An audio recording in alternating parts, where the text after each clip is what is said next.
ഭാമയുടെ കൂടെ ചന്ദ്രമതിയും അതുപോലെ തന്നെ സുധിയും കൂടി ചേർന്നിട്ട് ഒരു സ്വാമിയെ കാണാൻ വേണ്ടിയിട്ട് പോവാണ്. അവിടെ എത്തുന്ന സമയത്ത് ചന്ദ്രമതി ഭാമയുടെ അടുത്ത് ചോദിക്കുന്നുണ്ട്, ഈ സ്വാമിജിയെ വിശ്വസിക്കാൻ വേണ്ടി പറ്റുമോ എന്നുള്ള കാര്യം. അതെന്താ ചന്ദ്രൻ നീ അങ്ങനെ പറയുന്നത്? എത്ര പേരാണ് ഇവിടെ വന്നിട്ട് പോകുന്നത് എന്നുള്ള കാര്യം നിനക്കറിയില്ലേ? ഉറപ്പായിട്ടും നിന്റെ പ്രശ്നത്തിനൊരു പരിഹാരം അദ്ദേഹം പറഞ്ഞു. 3 പേരും കൂടി ചേർന്നിട്ട് സ്വാമിക്ക് അരികിലേക്ക് പോയിരിക്കുകയാണ്. ഇരുന്ന ഉടനെ തന്നെ ഭാമ പറയുന്നുണ്ട്, ഇവർക്കൊരു പ്രശ്നമുണ്ട് സ്വാമി, അതിനൊരു പരിഹാരം പറഞ്ഞു കൊടുക്കണം. ചന്ദ്രൻ നീ പ്രശ്നം എന്താന്ന് വെച്ചാൽ പറ എന്നുള്ള കാര്യം പറയുമ്പോ ചന്ദ്ര പറയുന്നത്, വീട്ടിലൊരു നാരങ്ങ കൊണ്ടുവച്ചിട്ടുണ്ട്, അത് കാരണം ഞങ്ങൾക്ക് പ്രശ്നം വരുമോ എന്നുള്ള ഒരു ഭയമുണ്ട് എന്നുള്ള കാര്യം പറയുമ്പോഴേക്കും അപ്പോ നിങ്ങൾ എന്തോ തെറ്റ് ചെയ്തിട്ടുണ്ട് അല്ലേ എന്ന് ആ സ്വാമി ചോദിക്കുകയാണ്. അയ്യോ ഞങ്ങൾ തെറ്റൊന്നും ചെയ്തിട്ടില്ല എന്നുള്ള കാര്യം ശ്രുതി പറയുമ്പോഴേക്കും നിങ്ങൾ ചെയ്ത തെറ്റ് നിങ്ങളുടെ മുഖത്ത് താണ്ഡവമാടുന്നുണ്ട് ഭയം എന്ന പേരിൽ എന്നുള്ള കാര്യം ആ സ്വാമി ശ്രുതിയുടെ അടുത്ത് പറയാണ്. നിനക്ക് ആരെ വേണമെങ്കിലും കള്ളം പറഞ്ഞിട്ട് പറ്റിക്കാൻ വേണ്ടി പറ്റും, പക്ഷെ ഒരിക്കലും ദൈവത്തിന്റെ മുമ്പിൽ അത് നടക്കില്ല. അത് സ്വാമി എന്നൊക്കെ പറഞ്ഞിട്ട് ശ്രുതി തുടങ്ങുമ്പോഴേക്കും നീ മിണ്ടാതിരിക്കും, ഞാൻ പറഞ്ഞോളാം എന്ന് പറഞ്ഞിട്ട് ചന്ദ്ര പറയുന്നുണ്ട്. സ്വാമി പറയുന്നത് ശരിയാണ്, ഇവനൊരു തെറ്റ് ചെയ്തു, അവനെ രക്ഷിക്കാൻ വേണ്ടിയിട്ട് എന്റെ മറ്റൊരു മകനുണ്ട്, അവന്റെ ഭാര്യയുടെ സ്വർണ്ണം എടുത്തിട്ട് ഞങ്ങൾ അത് വിറ്റു. ആരാ എടുത്തതെന്നുള്ള കാര്യം കണ്ടുപിടിക്കാൻ വേണ്ടിയിട്ട് അവരെ വീട്ടിലൊരു നാരങ്ങ കൊണ്ടുവച്ചിട്ടുണ്ട്, അതും മന്ത്രിച്ചിട്ട് 24 മണിക്കൂറിനുള്ളിൽ തന്നെ അത് ആരാണോ എടുത്തതെന്ന് വെച്ചാൽ അവരുടെ വായ കോടി പോകും.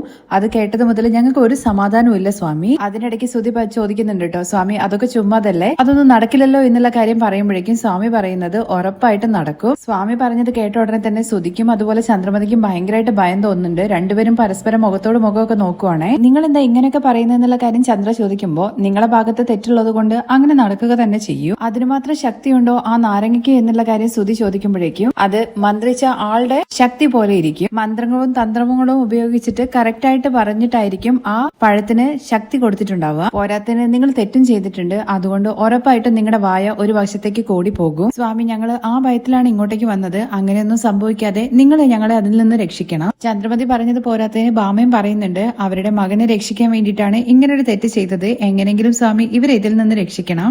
കേട്ടിട്ട് സ്വാമിയാണെന്നുണ്ടെങ്കിൽ മറ്റൊരു നാരങ്ങ ജപിച്ചിട്ട് കൊടുക്കുവാണ്. അത് കൈനീട്ടി നമ്മുടെ ചന്ദ്ര മേടിക്കാൻ വേണ്ടി പോകുമ്പോഴേക്കും ഇതെന്താ സ്വാമി നിങ്ങൾ വേറൊരു നാരങ്ങ തരുന്നതെന്നുള്ള കാര്യം ശ്രുതി ചോദിക്കുന്നുണ്ട്. അവിടെ മന്ത്രിച്ചു വെച്ചിരിക്കുന്ന ആ നാരങ്ങയുടെ അടുത്ത് കൊണ്ടുപോയിട്ട് ഇത് വെക്കണം, അപ്പോഴേ അതിന്റെ ശക്തി ഇല്ലാതാകുകയുള്ളൂ എന്നൊക്കെ അദ്ദേഹം പറയുന്നത് കേൾക്കുമ്പോഴേക്കും ശ്രുതി ആണെങ്കിൽ ചോദിക്കുന്നുണ്ട് കേട്ടോ, ഒരു പക്ഷേ നിങ്ങളെക്കാളും പവറുള്ള ഒരാളാണ് അത് മന്ത്രിച്ചു വെച്ചതെങ്കിലോ എന്നുള്ള കാര്യത്തെക്കുറിച്ച്. ഓ നിങ്ങളപ്പോ എന്നെ സംശയിക്കുകയാണല്ലേ എന്ന് ആ സ്വാമി ചോദിക്കുകയാണ്. പക്ഷെ ഭാമ ശ്രുതിയുടെ അടുത്ത് അപ്പോഴേക്കും മിണ്ടാതിരിക്കാൻ വേണ്ടിയിട്ട് പറയുന്നുണ്ട്. ആ സ്വാമി ആര് വേണമെങ്കിലും ആയിക്കോട്ടെ, ആ ശക്തിയെ ഇത് ഒന്നും ഇല്ലാതാക്കി തീർക്കും. ഈ നാരങ്ങ കൊണ്ടുപോയിട്ട് നിങ്ങൾ അതിന്റെ അടുത്ത് തന്നെ കൊണ്ടുവയ്ക്കാൻ വേണ്ടി പറഞ്ഞിട്ട് സ്വാമി ആ നാരങ്ങ നേരെ ചന്ദ്രയുടെ കയ്യിലേക്ക് കൊടുക്കുവാണ്. ഇത് നിങ്ങൾ കൊണ്ടുപോയിട്ട് മറ്റേതിന്റെ അടുത്ത് വെച്ച് കഴിഞ്ഞ് കഴിഞ്ഞാൽ രാവിലെ ആകുമ്പോഴേക്കും ആ നാരങ്ങ കറക്കും. ഇനി ആ നാരങ്ങയല്ല ഈ നാരങ്ങയാണ് കറുത്തു പോകുന്നത് എങ്കിൽ നിങ്ങൾ എന്റെ അടുത്തേക്ക് വന്നാൽ മതി, അതിനും വലിയൊരു നാരങ്ങ ഞാൻ മന്ത്രിച്ചു തരാ എന്നുള്ള കാര്യം പറയാണേ. അത് കേട്ട ഉടനെ ശ്രുതി ചോദിക്കുന്നുണ്ട്, മാതള നാരങ്ങയാണോ എന്നുള്ള കാര്യം. നീ ഒന്ന് ചുമ്മാതിരിക്കുക എന്നുള്ള കാര്യം പറഞ്ഞിട്ട് ശ്രുതിയുടെ വായ അടപ്പിക്കുകയാണ് ചന്ദ്ര. സ്വാമിക്ക് പണമൊക്കെ കൊടുത്തിട്ട് ചന്ദ്ര അവിടെ നിന്ന് ഇറങ്ങുന്നതിന് മുമ്പായിട്ട് സ്വാമി പറയുന്നുണ്ട്, വിശ്വാസത്തോടു കൂടി പോയിക്കോളൂ, നിങ്ങൾക്ക് ഒരാപത്തും സംഭവിക്കില്ല എന്നുള്ള കാര്യം. ശരി സ്വാമി എന്ന് പറഞ്ഞിട്ടാണ് അവരവിടെ നിന്ന് ഇറങ്ങുന്നത്. തുടർന്ന് രണ്ടുപേരും കൂടി ചേർന്നിട്ട് വീട്ടിൽ തിരിച്ചെത്തുവാണ്. സ്വാമിജി പറഞ്ഞതുപോലെ തന്നെ പൂജാമുറിയിൽ കൊണ്ടുപോയിട്ട് ആ നാരങ്ങ വെക്കണല്ലോ, അതിനു വേണ്ടിയിട്ട് ആരും ഇല്ല എന്നുള്ള കാര്യം ഉറപ്പുവരുത്തിക്കൊണ്ട് രണ്ടുപേരും കൂടി പതിയെ പൂജാമുറിന്റെ അരികിലേക്ക് ചെല്ലുന്നുണ്ട്. സുധിയുടെ അടുത്ത് കൊണ്ടുപോയിട്ട് ആ നാരങ്ങ വെക്കാൻ വേണ്ടി പറയുമ്പോൾ വേണ്ട അമ്മ തന്നെ വെച്ചാൽ മതി എന്നുള്ള കാര്യം സുധി പറയാണ്. പക്ഷെ അവിടെ വെച്ചിരിക്കുന്ന നാരങ്ങയുടെ ഇടതുവശത്ത് വെക്കാൻ വേണ്ടിയിട്ടാണ് സുധി പറയുന്നത്, നീ എല്ലാത്തിനും എന്നെ തന്നെ കൊണ്ടുവിട്ടോടാ എന്നൊക്കെ പറഞ്ഞുകൊണ്ട് ചന്ദ്രയാണെന്നുണ്ടെങ്കിൽ ഉള്ളിലേക്ക് കയറാൻ വേണ്ടിയിട്ട് ഇങ്ങനെ പോവാണ്. പക്ഷെ ചന്ദ്രയ്ക്കാണെങ്കിൽ മറ്റു നാരങ്ങ അവിടെ ഇരിക്കുന്നതുകൊണ്ട് ഭയങ്കര ഭയം തോന്നുന്നുണ്ട്. അങ്ങനെ ഒരു വിധത്തിൽ നാരങ്ങ കുറച്ച് ഇപ്പുറത്തായിട്ട് വെച്ചിട്ട് പുറത്തേക്ക് ഇറങ്ങുമ്പോഴേക്കും ആ നാരങ്ങയാണെന്നുണ്ടെങ്കിൽ ഉരുണ്ട് താഴെ വീഴാണ് കേട്ടോ ചെയ്യുന്നത്. അത് കണ്ട സുധി ചോദിക്കുന്നുണ്ട്, അമ്മേ നമ്മൾ കൊണ്ടുവച്ച നാരങ്ങയേക്കാൾ കൂടുതൽ പവർ മറ്റു നാരങ്ങയ്ക്കാണെന്നുള്ള കാര്യം തോന്നുന്നു എന്ന് പറയാണേ. അതെങ്ങനെയാടാ ഇപ്പൊ അറിയാൻ വേണ്ടി പറ്റുക, രാവിലെ ആയി കഴിഞ്ഞാലേ അറിയാൻ വേണ്ടി പറ്റുള്ളൂ എന്നുള്ള കാര്യമല്ലേ സ്വാമി പറഞ്ഞത്. അതുകൊണ്ട് നീ ഒരു കാര്യം ചെയ്യ്, ഞാനല്ലേ ആദ്യം എടുത്ത് വെച്ചത്, ഇനി നീ അത് എടുത്തിട്ട് വെക്കുകയെന്ന് പറയാണേ. അയ്യോ അമ്മേ ഞാൻ വെക്കൂല എന്നൊക്കെ പറഞ്ഞിട്ട് സുധി മാറി നിൽക്കാൻ വേണ്ടി പോകുന്നുണ്ടെങ്കിലും സുധിയെ പിടിച്ചിട്ട് അങ്ങ് തള്ളുവാണേ പൂജാമുറിനുള്ളിലേക്ക്. പൂജാമുറിനുള്ളിൽ പോയിട്ടാണെന്നുണ്ടെങ്കിൽ സുധി അത് എടുക്കാൻ വേണ്ടിട്ട് മടിക്കുമ്പോൾ ചന്ദ്ര എടുത്ത് വെക്കടാ എന്ന് പറഞ്ഞിട്ട് സുധിയെ നിർബന്ധിക്കാണ്. അതുപ്രകാരം തന്നെ സുധിയാണെങ്കിൽ അത് എടുത്തിട്ട് വെക്കുകയും പിന്നെ ഒരു പൂ എടുത്തിട്ട് അത് വീഴാതിരിക്കാൻ വേണ്ടിയിട്ട് തടസ്സം പോലും വെക്കുകയും വെച്ചിട്ട് വേഗം അവിടുന്ന് ഓടി രക്ഷപ്പെടുകയാണ് കേട്ടോ ചെയ്യുന്നത്. ചന്ദ്രയാണെങ്കിൽ ദൈവമേ ഞങ്ങളെ രക്ഷിക്കണേ എന്നൊക്കെ പറഞ്ഞിട്ട് അവിടുന്ന് പോകുന്നുണ്ട്. അത് കഴിഞ്ഞ് കുറച്ച് സമയം കഴിഞ്ഞിട്ടാണ് നമ്മുടെ സച്ചി അങ്ങോട്ടേക്ക് കയറി വരുന്നത്. സച്ചി വന്ന ഉടനെ തന്നെ പൂജാമുറിന്റെ അവിടെയുള്ള ഒരു നാരങ്ങം കൂടി വെച്ച കാര്യം കാണുവാണ്. അത് കണ്ട ഉടനെ തന്നെ ദേവതി ഒന്ന് പെട്ടെന്ന് ഇങ്ങോട്ട് വാ എന്ന് പറഞ്ഞ് വിളിക്കുന്നുണ്ട്.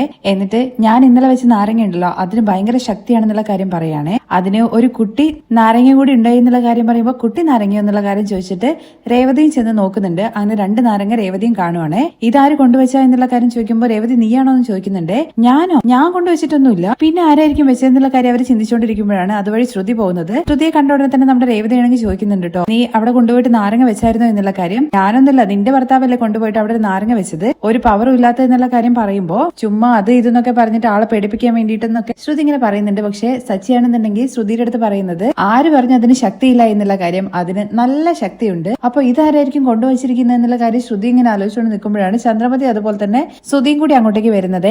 എടാ ഞാനാണെടാ ഇത് അവിടെ കൊണ്ടുവച്ചതെന്നുള്ള കാര്യം ചന്ദ്ര പറയുന്നുണ്ട്. നിങ്ങളോ എന്നുള്ള കാര്യം നമ്മുടെ സച്ചി ചോദിക്കുന്ന സമയത്ത് അതെ, എന്താ നിനക്ക് മാത്രമേ അവിടെ കൊണ്ടുവയ്ക്കാൻ വേണ്ടി പറ്റുള്ളൂ എന്നുള്ള കാര്യം ചന്ദ്ര ചോദിക്കുന്നുണ്ട്. അത് കഴിഞ്ഞ് ശ്രുതി ചന്ദ്രയുടെ അടുത്ത് സച്ചി അവിടെ നാരങ്ങ കൊണ്ടുവച്ചത് അവരുടെ സ്വർണ്ണം എന്തോ കിട്ടാൻ വേണ്ടിയിട്ടാണ്, പക്ഷെ ആന്റി എന്തിനാ അവിടെ കൊണ്ടുവച്ചത്, ഞങ്ങൾക്കൊന്നും സംഭവിക്കരുതെന്ന് വിചാരിച്ചിട്ടാണെന്നുള്ള കാര്യം ശ്രുതി അടക്കം പറയുന്ന സമയത്ത് എന്താന്നുള്ള കാര്യം സച്ചി ചോദിക്കുകയാണെ. അല്ല, ചീത്തതൊന്നും സംഭവിക്കരുതെന്ന് കരുതിയിട്ട്. ആർക്ക് ചീത്ത നടക്കരുതെന്നാണ് നീ പറയുന്നത്? അത് ശ്രുതി രാവിലെ ബാമയുടെ അരികിലേക്ക് പോകുന്ന സമയത്ത് അവിടെ ഞങ്ങൾ ഒരു അമ്പലത്തിൽ കയറിയിട്ടുണ്ടായിരുന്നു തൊഴാൻ വേണ്ടിയിട്ട്. അവിടെ സ്വാമിയുടെ കാൽക്കൽ വെച്ചിരിക്കുന്ന ഒരു നാരങ്ങയായിരുന്നു. ഇത് കൊണ്ടുപോയിട്ട് നമ്മുടെ വീട്ടിലെ പൂജാമുറിയിൽ വെച്ച് കഴിഞ്ഞ് കഴിഞ്ഞാൽ എല്ലാവർക്കും നല്ലത് നടക്കുമെന്ന് പറഞ്ഞു, അതുകൊണ്ടാണ് കൊണ്ടുവന്ന് വെച്ചത്. അങ്ങനെ ഏത് അമ്പലം എന്നുള്ള കാര്യം സച്ചി ചോദിക്കുകയാണെ. അമ്പലത്തിന്റെ പേര് പറഞ്ഞു കഴിഞ്ഞാൽ നിനക്ക് എങ്ങനെ അറിയുന്നത്? നിനക്ക് വല്ല ചാരായ കടയുണ്ടെന്നുണ്ടെങ്കിൽ അത് പറഞ്ഞാലല്ലേ അറിയുള്ളൂ എന്ന് ചോദിക്കുമ്പോഴേക്കും സച്ചി പറയുന്നുണ്ട്, അപ്പോ എനിക്ക് എതിരായിട്ട് നിങ്ങൾ കൊണ്ടുപോയിട്ട് ഒരു നാരങ്ങയോട് വെച്ചല്ലേ എന്നുള്ള കാര്യത്തെ കുറിച്ച്. അത് കേട്ട ഉടനെ തന്നെ ശ്രുതി പറയുന്നുണ്ട്, പിന്നെ നീ വലിയ ഉസൈൻ ബോൾട്ട് അല്ലേ, നിന്റെ റെക്കോർഡ് മറികടക്കാൻ വേണ്ടിയിട്ട് ഞങ്ങൾ കോമ്പറ്റീഷൻ ഒക്കെ നടത്താം. അതാരടാ നെട്ടും ബോൾട്ട് എന്നുള്ള കാര്യം നമ്മുടെ ചന്ദ്ര ചോദിക്കുന്ന സമയത്ത് അത് ഓട്ട ചാമ്പ്യൻ ആണ്.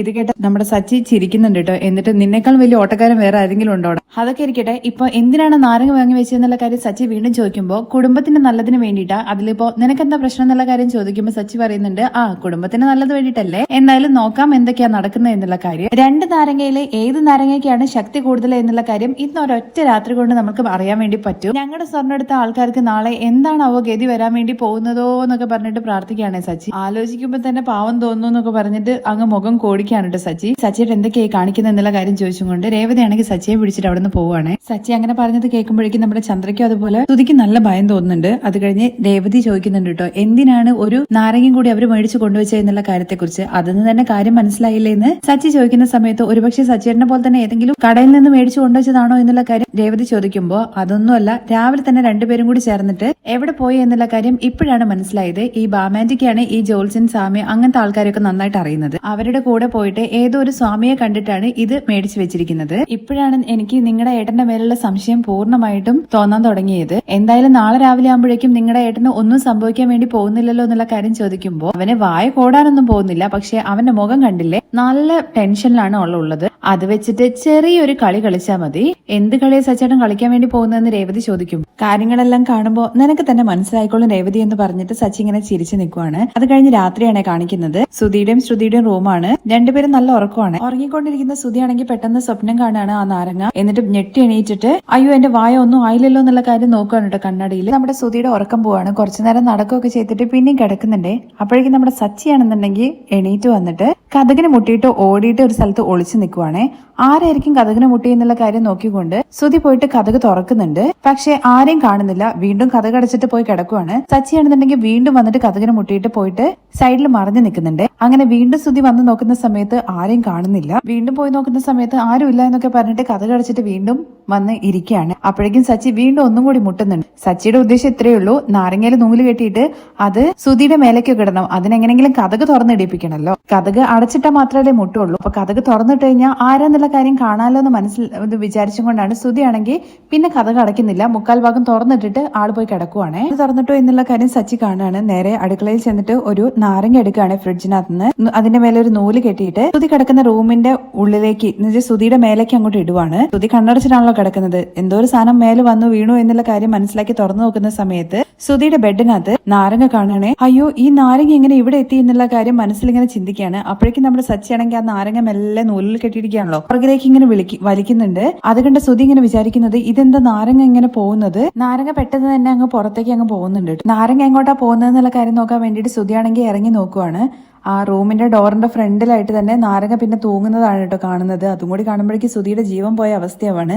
നേരെ റൂമിലേക്ക് ചെന്നിട്ട് അമ്മയുടെ ഫോണിലേക്ക് വിളിക്കുവാണ്. കണ്ട ചന്ദ്രയാണെന്നുണ്ടെങ്കിൽ അയ്യോ ഇവൻ എന്തിനാ ഇപ്പൊ വിളിക്കുന്നതെന്നുള്ള കാര്യം വിചാരിച്ചുകൊണ്ടാണ് ഫോൺ എടുക്കുന്നത്. രവി കേൾക്കണ്ടെന്ന് വിചാരിച്ചുകൊണ്ട് ചന്ദ്രയാണെന്നുണ്ടെങ്കിൽ ഡൈനിങ് ഹാളിലേക്ക് ചെന്നിട്ടാണ് ഫോൺ എടുക്കുന്നത്. അമ്മ ഉറങ്ങിയോ എന്നുള്ള കാര്യം ചോദിക്കുമ്പോൾ എനിക്ക് ഉറക്കമേ വരുന്നില്ല എന്ന് പറയാണ്. അമ്മ ഇതാ ശ്രുതി ഇവിടെ നല്ല ഉറക്കാണ്, എനിക്ക് ഉറങ്ങാൻ വേണ്ടി പറ്റുന്നില്ല എന്ന് പറയുമ്പോൾ ഞാനിതാ ഹാളിലുണ്ട്, നീ പുറത്തേക്ക് വാടാ എന്ന് പറയണം. അങ്ങനെ ഫോൺ അവിടെ വെച്ചിട്ട് ചന്ദ്രയ്ക്ക് അരികിലേക്ക് ചെല്ലുവാണ് ശ്രുതി. വന്നോടനെ തന്നെ ശ്രുതി ഉറങ്ങാണോ എന്നുള്ള കാര്യം ചന്ദ്ര ചോദിക്കുന്നുണ്ട്. അവള് നല്ല ഉറക്കാണ് അമ്മേ, ഞാന് കിടന്നപ്പോ മുതൽ ആരോ കതകിന് മുട്ടുന്നു, വന്ന് പുറത്തു നോക്കുന്ന സമയത്ത് ആരെയും കാണുന്നില്ല. അതൊക്കെ പോട്ടെ അമ്മേ, അത് കഴിഞ്ഞിട്ടുണ്ടല്ലോ നാരങ്ങ എന്റെ മുന്നിലേക്ക് പറന്നു വന്നു എന്ന് പറയാണേ. അതെങ്ങനെയാണ് നാരങ്ങ പറന്നു വരുന്നത് എന്നുള്ള കാര്യം ചന്ദ്ര ചോദിക്കുമ്പോൾ അതൊന്നും അറിയില്ല അമ്മേ, ഒരുപക്ഷെ നിനക്ക് ഭയത്തിൽ അങ്ങനെ തോന്നുന്നതായിരിക്കും എന്നുള്ള കാര്യം ചന്ദ്ര പറയുന്ന സമയത്ത് അമ്മ എന്തായാലും ഇങ്ങനെ ടെൻഷൻ അടിച്ച് അവസാനം എനിക്ക് പ്രാന്താവുന്ന തോന്നുന്നത്. അതിനു വേണ്ടിയിട്ടല്ലടാ നമ്മള് ഒരു നാരങ്ങ കൂടി അവിടെ മന്ത്രിച്ച് വെച്ചതെന്നുള്ള കാര്യം ചന്ദ്ര ചോദിക്കുമ്പോൾ ഒരുപക്ഷെ അമ്മേ നമ്മൾ വെച്ച നാരങ്ങയേക്കാൾ കൂടുതൽ പവർ സച്ചി വെച്ചതിനാണെങ്കിലോ എന്നുള്ള കാര്യം ചോദിക്കുകയാണെ. എന്തോ അമ്മ ഇടയ്ക്കിടയ്ക്ക് എന്റെ വായ ഒരു വശത്തേക്ക് ഓടി പോകുന്നത് പോലെയൊക്കെ എനിക്ക് തോന്നുന്നുണ്ട്.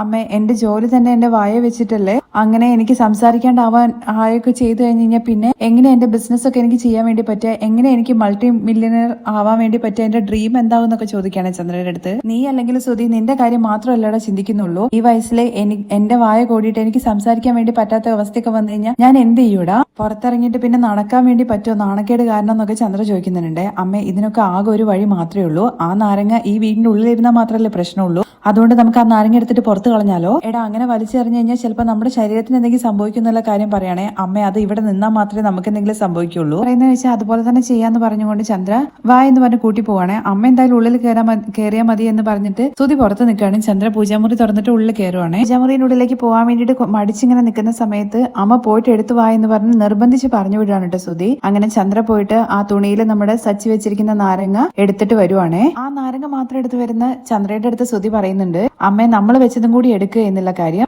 അല്ലെങ്കിൽ ഡൗട്ട് വരും എന്നുള്ള കാര്യം പറയുമ്പോൾ ഇതൊക്കെ നീ കറക്റ്റ് ആയിട്ട് ചിന്തിക്കുന്നുണ്ടല്ലോ, ശരി അതും എടുത്തിട്ട് വരാ എന്ന് പറഞ്ഞിട്ട് 2 നാരങ്ങ എടുത്തോണ്ട് വരുവാണേ. അതേസമയം ശ്രുതിയാണെന്നുണ്ടെങ്കിൽ ഇങ്ങനെ തൊട്ട് നോക്കുന്ന സമയത്ത് അവിടെ ശ്രുതിയില്ല എന്നുള്ള കാര്യം മനസ്സിലായിട്ട് ബെഡിൽ എണീറ്റ് ഇരിക്കുകയാണ്. പുറത്ത് ചന്ദ്രയും അതുപോലെ തന്നെ ശ്രുതിയും കൂടി ചേർന്നിട്ട് പൂജാമുറിയിൽ നിന്ന് ഇറങ്ങിയിട്ട് ആ സാധനം പുറത്തേക്ക് കളയാൻ വേണ്ടിയിട്ട് പോവാണല്ലോ. അപ്പോഴേക്ക് ലൈറ്റ് ഓൺ ആവുന്നുണ്ട്. അത് കണ്ട ചന്ദ്ര പറയുന്നുണ്ട്, എന്തിനാണ് നീ ലൈറ്റ് ഇട്ടേ എന്നുള്ള കാര്യം. അമ്മ ഞാൻ ലൈറ്റ് ഇട്ടിട്ടില്ല, പിന്നെ എങ്ങനെയാ ലൈറ്റ് ഓൺ ആവുന്നത്. ലൈറ്റ് ഓൺ ആയ ഉടനെ തന്നെ സച്ചിയും രേവതിയും അതുപോലെ ശ്രീകാന്തും വർഷയും പിന്നെ റൂമിൽ നിന്ന് നമ്മുടെ രവിയും പുറത്തേക്ക് എണീറ്റ് വരുന്നുണ്ട്. അത് കഴിഞ്ഞിട്ടാണ് ശ്രുതി അങ്ങോട്ടേക്ക് വരുന്നത്. ശ്രുതി വന്ന ഉടനെ തന്നെ ചോദിക്കുന്നുണ്ട് കേട്ടോ, എല്ലാവരും ഈ സമയത്ത് ഇവിടെ എന്ത് ചെയ്യാണ് എന്നുള്ള കാര്യം. അതിന് മറുപടിയായിട്ട് സച്ചി ഒന്നും പറയുന്നില്ല. പക്ഷെ അച്ഛ ഞാൻ പറഞ്ഞില്ലേ ഇന്ന് രാത്രി ഉറങ്ങാണ്ടിരുന്നു കഴിഞ്ഞാൽ നല്ല ഒരു അടിപൊളി കാഴ്ച കാണാം എന്നുള്ള കാര്യം ഇപ്പൊ അച്ഛ കണ്ടില്ലേ. ചന്ദ്രേ നീ എന്താ ചെയ്യുന്നതെന്നുള്ള കാര്യം രവി ചോദിക്കുന്ന സമയത്ത് അതൊന്നുമില്ല രവിയേട്ട, എനിക്ക് ഉറക്കം വന്നില്ല എന്നുള്ള കാര്യം പറയാണേ.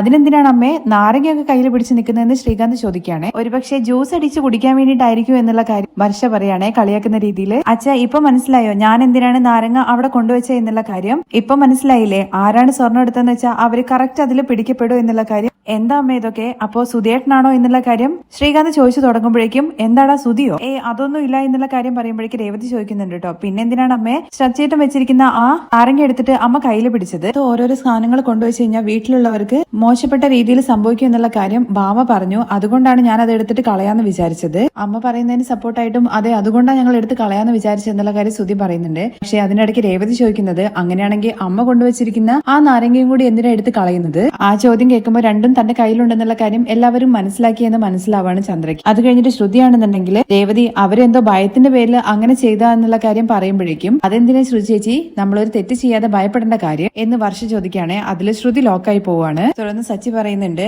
അച്ഛാ ഈ നാരങ്ങ ഞാൻ മന്ത്രിച്ചിട്ടൊന്നും കൊണ്ടുവച്ചല്ല, ചുമ്മാ കടയിൽ നിന്ന് മേടിച്ചിട്ട് കൊണ്ടുവച്ചതാണ്. ഇവനാണ് അത് ചെയ്തതെന്നുള്ള കാര്യം എനിക്ക് സംശയം ഉണ്ടായിരുന്നു. ഇവൻ എന്തായാലും ഈ കെണിയിൽ വീഴുമെന്നുള്ള കാര്യം എനിക്ക് ഉറപ്പായിരുന്നു. അത് കേട്ട ഉടനെ തന്നെ നമ്മുടെ ചന്ദ്രമതിയുടെ കയ്യിൽ നിന്ന് 2 നാരങ്ങയും താഴെ പോവാണ്. നീ എന്താണ് ഡ്രാമ കളിക്കാണോ എന്നുള്ള കാര്യം ചന്ദ്രമതി ചോദിക്കുമ്പോഴേക്കും ഡ്രാമയൊന്നും കളിച്ചതൊന്നല്ല, ഈ പോലീസുകാരൊക്കെ പറയുന്നത് കെണി വെച്ചിട്ട് പിടിക്കുക എന്നുള്ള കാര്യം, അതുപോലെ നിങ്ങളെ മകനെ വീഴ്ത്താൻ വേണ്ടിയിട്ട് ഞാനൊരു കെണി വെച്ചതായിരുന്നു. അത് കഴിഞ്ഞ് രവിയാണെങ്കിൽ ദേഷ്യത്തോടു കൂടി ചന്ദ്രൻ എന്ന് പറഞ്ഞ ഒറ്റ വിളി വിളിക്കുകയാണേ. അപ്പോ നീ എന്നിൽ നിന്ന് എന്തോ മറയ്ക്കുന്നുണ്ട് അല്ലേ ചന്ദ്രൻ എന്നുള്ള കാര്യം ചോദിക്കുമ്പോ ഞാൻ എന്ത് മറയ്ക്കുന്നു എന്ന് അവൻ എന്തൊക്കെയോ കിറുക്ക് പറഞ്ഞുകൊണ്ടിരിക്കുകയാണ്. ഇങ്ങനെ മന്ത്രിച്ച് നാരങ്ങയൊന്നും വീട്ടിൽ വെക്കുന്നത് അത്ര നല്ലതല്ല, അതുകൊണ്ടാണ് ഞാൻ അത് എടുത്ത് കളയാന്ന് വിചാരിച്ചിട്ട് വന്നത്. അതെന്തിനാ നിങ്ങൾ നടുരാത്രി ചെയ്യുന്നത്, അതെന്താ നിങ്ങൾക്ക് പകല് ചെയ്താൽ പറ്റില്ലേ. ഇങ്ങനെ ഓരോ കാര്യങ്ങളൊക്കെ ചെയ്തു കഴിഞ്ഞാൽ വല്ല ഏടാകൂടാവും, പിന്നെ വീട്ടിലുള്ളവർക്ക് അത് മോശമായിട്ടുള്ള രീതി ബാധിക്കുന്നൊക്കെ പറഞ്ഞിട്ട് ചന്ദ്രമതി വീണ്ടും അതിൽ നിന്നിങ്ങനെ വഴുതാൻ വേണ്ടി ശ്രമിക്കുന്ന സമയത്ത് ഇവനേക്കാൾ വലിയ മോശപ്പെട്ട എന്ത് കാര്യമാണ് ഈ വീട്ടിൽ നടക്കാൻ വേണ്ടി പോകുന്നത്. അപ്പോഴേക്ക് സുധിയെ രക്ഷിക്കാൻ വേണ്ടിയിട്ട് നമ്മുടെ ശ്രുതിയാണെന്നുണ്ടെങ്കിൽ അത് ആന്റി പറഞ്ഞത് കേട്ടില്ലേ, ചുമ്മാ ശ്രുതി ഓരോന്ന് പറഞ്ഞുകൊണ്ടിരിക്കാണ്ട് ശ്രുതി വാ എന്ന് പറഞ്ഞിട്ട് ശ്രുതിയുടെ കൈ പിടിച്ചിട്ട് ഉള്ളിലേക്ക് കയറി പോകുമ്പോഴേക്കും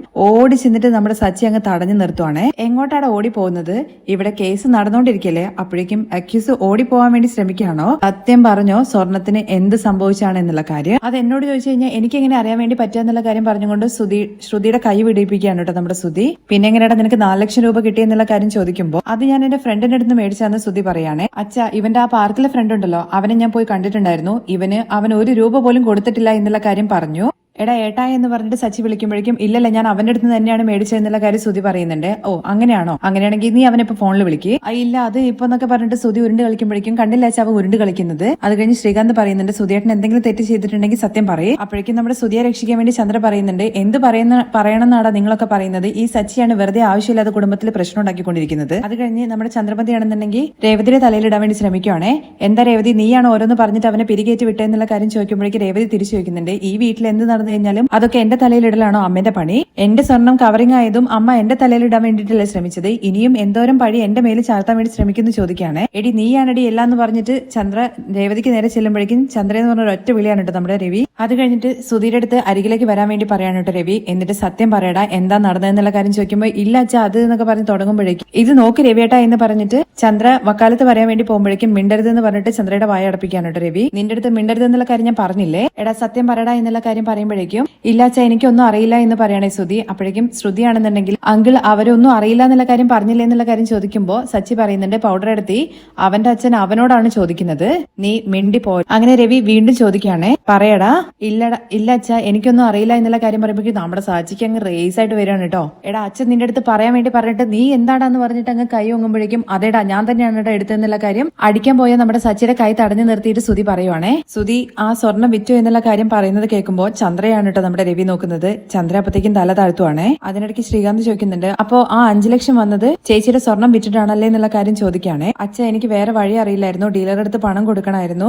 അപ്പൊ ഞാൻ അമ്മയുടെ അടുത്ത് ചോദിച്ചപ്പോഴാണ് രേവതിയുടെ സ്വർണ്ണം ഉണ്ടെന്ന് അമ്മ പറഞ്ഞെന്ന് പറഞ്ഞിട്ട് ചന്ദ്രൻവന്തിയുടെ മേൽ അങ്ങോട്ട് ഇടുവാണ് കേട്ടോ ശ്രുതി. പണയം വെച്ചിട്ട് അച്ഛാ കാശ് ഞാൻ സ്വർണം തിരികെ എടുത്തു കൊടുക്കാന്ന് വിചാരിച്ചത്, പക്ഷെ കാശ് തികയാത്തത് കൊണ്ടാണ് ഞാൻ വിറ്റത്. അച്ഛ ഇവനൊക്കെ എന്താ ചെയ്യേണ്ടതെന്നുള്ള കാര്യം നമ്മുടെ സച്ചി ചോദിക്കുമ്പോഴേക്കും വർഷ പറയുന്നുണ്ട് ഞങ്ങൾക്ക് അപ്പോഴേ ഡൗട്ട് ഉണ്ടായിരുന്നു, അത് തെളിയിക്കാൻ വേണ്ടിയിട്ടാണ് ജ്വല്ലറി കടയിൽ നിന്ന് വിളിക്കാന്ന് പറഞ്ഞിട്ട് ഞാൻ നിങ്ങളെ ഫോൺ ചെയ്തത്, പക്ഷെ അപ്പൊ നിങ്ങൾ കുരുങ്ങിയില്ല. പക്ഷെ ഇപ്പൊ ഒരു ലെമൺ വെച്ചപ്പോഴേക്കും നിങ്ങൾ ശരിക്കും അതിനകത്ത് വീണില്ലേ, ഇത് നിങ്ങൾക്ക് ചീറ്റിംഗ് ആയിട്ട് തോന്നുന്നില്ല എന്നൊക്കെ ചോദിക്കാൻ കേട്ടോ നമ്മുടെ വർഷം. അപ്പോഴേക്കും ശ്രുതിയും അതുപോലെ ശ്രുതിയും ആകെ ഇല്ലാണ്ടാവുന്നുണ്ട്. ഈ ചീറ്റിംഗ് ഫ്രോഡ് ഇതൊന്നും ഇവൻ അത്ര വലിയ കാര്യമൊന്നുമില്ലെന്ന് സച്ചി പറയുന്നുണ്ട്. അത് കഴിഞ്ഞ് രേവതി അമ്മേ ഈ കാര്യം അമ്മ മറിച്ചത് എനിക്ക് അത്ര വലിയ തെറ്റായിട്ടൊന്നും തോന്നിയില്ല, ഇതെല്ലാം ചെയ്തിട്ടും അമ്മ എന്റെ വീട്ടിൽ നിന്ന് എന്റെ അമ്മ എനിക്ക് കവറിംഗ് സ്വർണ്ണമാണ് ഇട്ട് വിട്ടതെന്നുള്ള കാര്യം പറഞ്ഞില്ലേ, ഇത് ഏത് വിധത്തിലാണ് അമ്മ ന്യായം? നമ്മുടെ ചന്ദ്രമതിയുടെ അടുത്ത് രേവതി അങ്ങനെ ഒരു ക്വസ്റ്റ്യൻ കൂടി ചോദിക്കുമ്പോഴേക്കും ചന്ദ്രമതി ആണെന്നുണ്ടെങ്കിൽ ആകെ ഇല്ലാതായ പോലെ നിൽക്കും.